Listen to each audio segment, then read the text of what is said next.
بيقول لك مرة واحد أهلاوي راح يشتري ساعة غالية، فما لقاش ساعة أغلى من اللي الأهلي تعاقد فيها مع الفلسطيني وسام أبو علي.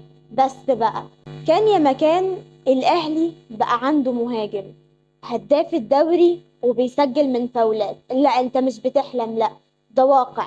واضح إن يجب على جميع المنافسين الحذر من حضرة وسام أبو علي مهاجم النادي الأهلي. تعالوا بسرعة بقى أقول لكم شوية أرقام خليكم تزدادوا فخرا كالعادة. بعد فوز الأهلي على البنك الأهلي بهدف نظيف، فالنادي الأهلي ينفرد بصدارة الدوري برصيد 75 نقطة من 29 مباراة، ويتبقى 4 نقاط فقط على حسم لقب الدوري بشكل رسمي. في المقابل فوسام أبو علي يتصدر هداف الدوري المصري برصيد 15 هدف.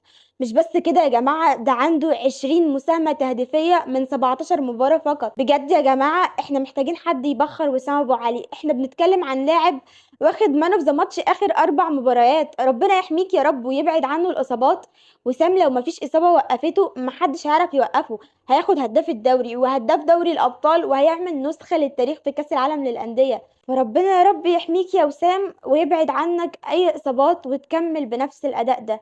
فاكريني خلصت؟ لا خالص. كولر بيكتب اسمه بالذهب في تاريخ النادي الاهلي.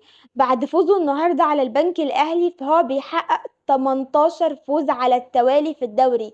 متخيلين الرقم؟ احنا بنعمل ارقام وبنكسرها لنفسنا. اعتقد ده مثال صغير يبين لكم قد ايه فعلا الاهلي في حتة تانية بعيد عن كل اندية مصر وافريقيا والوطن العربي. خلاص الابطال على وشك تحقيق لقب الدوري من جديد. مبروك فوز النهارده. الماتش ما كانش سهل، البنك فريق رخم كرويا وكانوا قريبين انهم يتعادلوا النهارده، ولكن الحمد لله اهم حاجه ال3 نقاط. ما تنسوش تدعوا الكابتن احمد رفعت بالرحمه وتدعوا لاخواتنا في فلسطين. لايك وشير وفولو. للي ما يعرفنيش فانا جنى وائل بنت الاهلي وبس كده.